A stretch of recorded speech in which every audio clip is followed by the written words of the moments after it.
So, how does the belief in God being a genuine option affect James's take on having a belief in God that is rational? In response to Clifford, who says it's wrong everywhere, anytime, for anyone to believe something without good evidence, James says there are, in fact, times when we need to believe something without good evidence. There are going to be circumstances that arise that we simply will not have good evidence to proceed, and we're going to have to proceed. And so it's not the case that we can suspend judgment on everything for which we do not have good evidence. But he says something else. He says belief is not just a matter of the intellect, but it's also a matter of the passions. Think back to when I was talking about belief systems changing. We gain new information. We either reject the information or we alter the belief.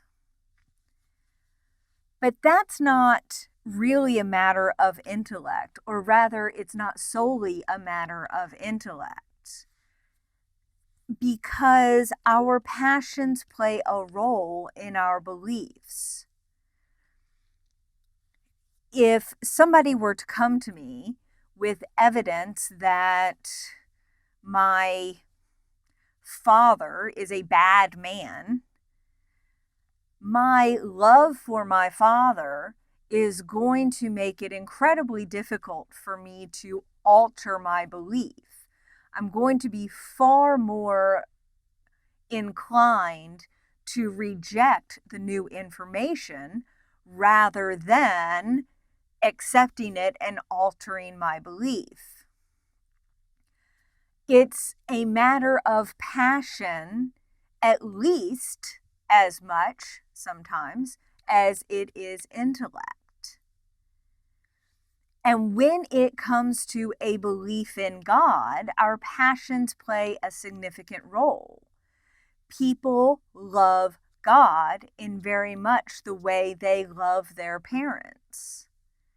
And evidence that God does not exist, or at least evidence that we don't have good evidence to believe in God, is going to be confronted with a passion more than just an intellect.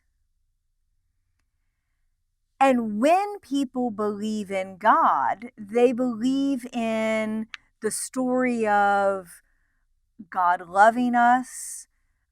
When we die, He's going to take care of us. We get to go to heaven, sit at the right hand, frolic in the allergy-free meadows. When we consider not believing in God, we have to consider that none of that stuff is real. So not believing in God means giving up something good and eternal, James says. My belief in God is a matter of passion, and it's a passion for believing that eternal things are good things, and giving that up will injure my life. After all, James says, even if my belief were proven to be false after I die, I live with that belief and it makes me feel good. It makes me feel like I'm looked after and I'm loved. It gives me that warm, fuzzy feeling inside of me.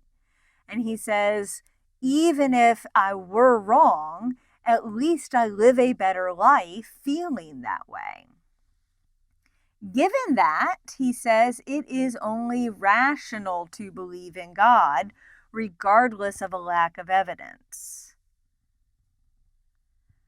aside from the fact that my passions are going to make it very difficult for me to give up the belief, I also see that giving it up means giving up something eternal and something wonderful. And based on that, he says, it is in fact rational to believe. James has quite a famous quote. He says, "A rule of thinking which would absolutely prevent me from acknowledging certain kinds of truths, if those kinds of truth were really there, would be an irrational rule." Okay? So a rule of thinking which would prevent me from acknowledging truth, if that truth is out there, would be irrational. Clifford said it is wrong everywhere, any time, for anyone to believe something without good evidence. James says, but you're denying me the opportunity to believe certain things that may in fact be true. And to deny me that seems irrational. Why would I turn away from something that might actually be true just because I don't have good evidence for it? He says that's irrational. Does that make sense?